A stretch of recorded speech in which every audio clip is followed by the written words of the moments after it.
Good afternoon, this is Craig Charlton. And this is Justin Yee. We're reporting to you live from the newscast from the past. After all the revolutions and revolts that have happened in the past few years, experts from all over Europe are saying that the time period we live in now, the 18th century, is a time for great growth. The time period we are now in is full of change, prosperity, and economic development, after years of political uncertainty. Let's take a closer look into the aspects of life we live today in Europe. Now let's take it down to Elon Sharoni and Jabari Hines for some breaking news.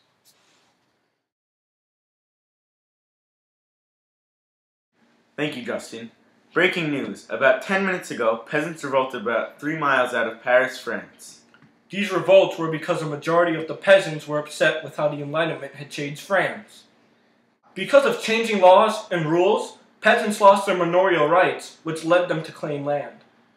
One factor that must be used as the scapegoat in this catastrophic problem is the fact that France is a very rigid social class system, where there are huge gaps between peasants and nobles.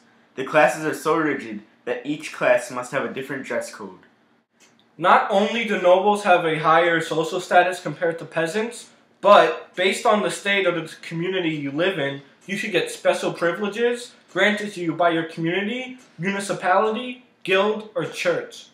One can only imagine how inferior the peasants feel compared to the high-class citizens of Europe. Now let's get back to Justin Yee. Thank you, Jabari. Over the past few years, the political outlook has changed dramatically in terms of aristocracy or noble. Let's take it down to Ted Land for an interview with one of the best political analysts in the country. So how has the aristocracy class changed over the past few years? Well, there's no doubt that the noble class has quickly become the richest sector in the social system of Europe. Let's start with Great Britain. The British aristocracy is well known for how small and defined it is. The nobles in England are known to be favored to get seats in the House of Commons. They didn't have much legal privileges, but their control of local government gave them much social and political power. The aristocracy really dominated England in almost all aspects. Was France any different? The French nobility was slightly different.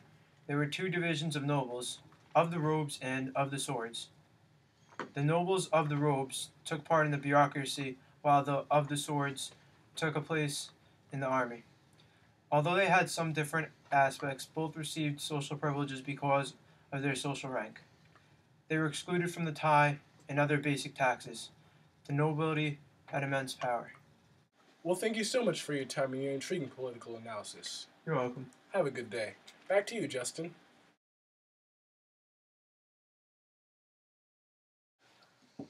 Thank you, Ted. Now, while the aristocracy was in a heap of an uprising over the past few years, the serfs and peasants have not made up any ground. In France, heavy taxes and forced labor, called corvée, made it almost impossible for the lowly peasants to claim land. In Russia, the lowest class of citizens had it the worst. Russian landlords took pride in possessing and controlling as many serfs as they could. They even had the right to exile the serfs to Siberia. Let's look over to southeastern Europe, where serfs and peasants had a little more freedom than back in Russia. Peasants in this part of Europe were not punished or taxed if they just carried on with their work and physical labor. The land was most often watched by an overseer to make sure everything was being done correctly.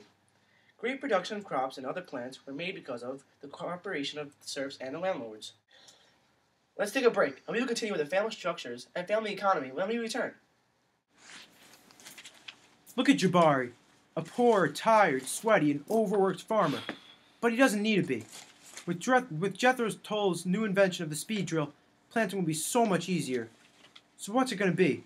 Looking like a sweaty farmer like Jabari, or like a modern, effortless farmer? Get yours now at your local market. It only costs $19.95. Tax and other fees may apply. Imagine a world where sewing cloth took less time than brushing your teeth. Well, now we've made that come true. With the new invention of the spinning jenny, you will be able to sew 120 spindles of thread in no time. You can sew thousands of thread in just minutes.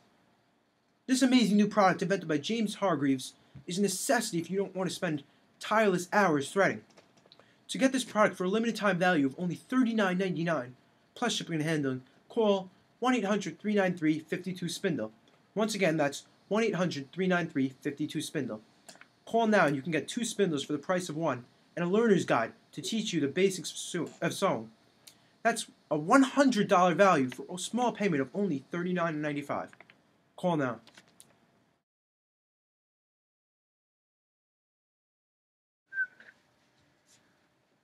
Hi, we are back live on the set. Let's take a look at Northwestern Europe. Most households consist of a married couple, their children, and their servants. Most people who aren't wealthy usually have approximately 5 to 6 people in the house. Because of relatively low life expectancies, grandparents here in Western Europe usually don't live with their grandchildren.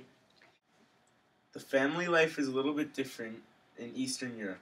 People marry a lot earlier compared to Western Europe. Children are brought into the world earlier also. The households were a bit bigger to Western Europe.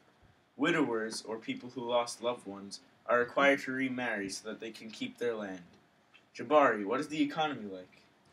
Well, most people work to make a living in Europe. Everyone is involved for making money for the family. They don't work for the individual. They work to make the family better and wealthier. The high death rate resulted in many remarriages, making it common to have stepbrothers or stepsisters. Let's take it back to Ted for an interview with one of the best agricultural experts in this time period.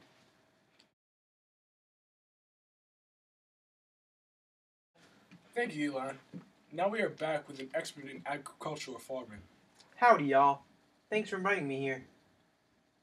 So, what are some of the important tools in the agricultural world? Well, due to the growing population, new methods of farming are a necessity in Europe. Jethro Tull, one of the most famous landlords of our time, conducted experiments and eventually devised one of the most useful farming tools there are. He created the seed drill, which increased crops by planting seeds deep into the soil. Are there any more tools or methods that are used? Yes, one of the most used methods is called enclosure. This new system increases food supply and production. Enclosures use the land rationally to increase the land available to farm at any given moment. So, are there any other important topics that we should brush up on? Yeah, there are. Eastern Europe is way behind the times compared to the advancements of Western Europe. They are stuck to old times in terms of crop production and farm usage. Wow, really, thank you so much for your time. No problem, partner. Back to you, Justin.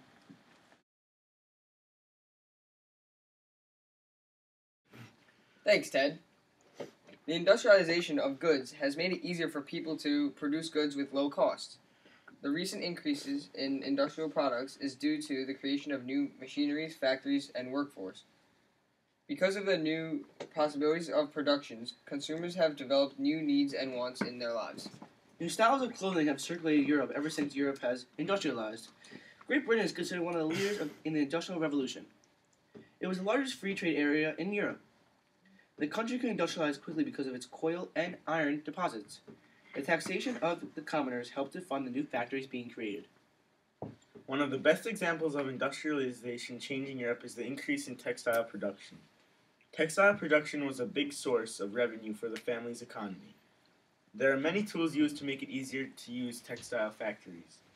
One of them is the spinning jenny, which could spin 120 spindles at the same time. Another important invention is the water frame, which was a water-powered device that improved cotton production. Overall, these products helped to industrialize Europe. Well, guys, looks like we're all done here. That's it for a newscast from the past. Next up is Dancing with the Nobles. Good night.